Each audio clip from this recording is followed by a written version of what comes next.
சுவையான பன்னீர் key roast எப்படி செய்யலான்னு பார்க்கலாம். இது ரொம்ப ஈஸியான மெத்தடில் பண்ண போகிறோம். வாங்க வீடியோக்குள்ளே போகலாம்.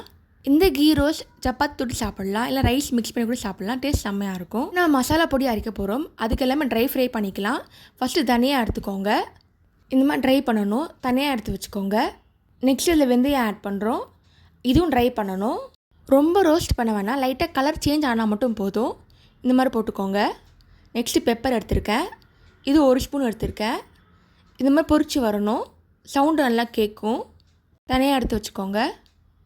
நெக்ஸ்ட்டு சீரகம் போடுறோம்.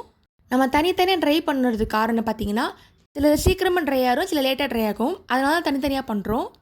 நெக்ஸ்ட்டு கடுகு ஆட் பண்ணிக்கோங்க. கடுகு 1 ஸ்பூன் போட்டிருக்கேன். இப்போ நெக்ஸ்ட் இதை ஆற வைக்க போகிறோம். ஒரு 10 நிமிஷம் நல்லா ஆறட்டும். சூடு போனதுக்கப்புறமா மிக்சியில் போட்டு அரைக்கலாம். நம்ம அரைக்கிறதால பொடியாக நைஸாக இருக்கணும்.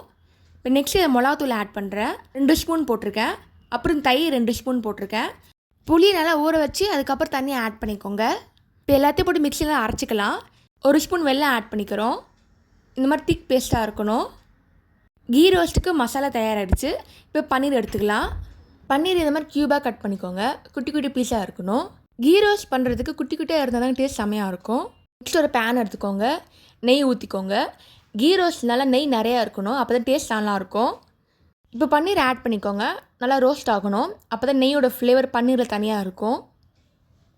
ரொம்ப ரோஸ்ட் பண்ண வேண்டாம், லைட்டாக ரோஸ்ட் பண்ணாலே போதும். இப்போ இந்த ரோஸ்ட் பண்ண பன்னீர் தனியாக எடுத்து வச்சுக்கலாம். இப்போ பேன் எடுத்துக்கோங்க. நெய் ஊற்றிக்கோங்க. இந்த நெய்யில் கருவேப்பிலை போட்டு நல்லா ஃப்ரை பண்ணிக்கோங்க. இந்த டைமில் மசாலா ஆட் பண்ண போகிறோம். மிக்சியில் அரைச்ச மசாலா ஆட் பண்ணிக்கிறோம். நல்லா கலரிட்டே இருங்க. நல்லா திக் பேஸ்ட்டாக ஆகும். இதில் உப்பு ஆட் பண்ணிக்கோங்க. நெக்ஸ்ட்டு கொஞ்சமாக நெய் ஆட் பண்ணிக்கோங்க. திக் பேஸ்ட்டாக ஆகிடுச்சு. நல்லா கொதி வந்துடுச்சு. இந்த டைமில் நம்ம பன்னீரை நம்ம ஆட் பண்ண போகிறோம். இப்போ பன்னீரை ஆட் பண்ணலாம்.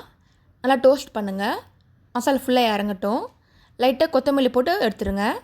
சுவையான கீ பன்னீர் ரோஸ்ட் ரெடி ஆகிடுச்சு. நீங்களும் ட்ரை பண்ணி பார்த்துட்டு எப்படி இருக்குன்னு சொல்லுங்கள். இந்த மாதிரி சிம்பிள் ரெசிபியில் யூடியூப் சேனல் போட்டிருக்கேன். அதையும் மறக்காமல் செக் பண்ணி பாருங்கள். தேங்க்ஸ் ஃபார் வாட்சிங். லைக் பண்ணுங்கள், ஷேர் பண்ணுங்கள், சப்ஸ்கிரைப் பண்ணுங்கள்.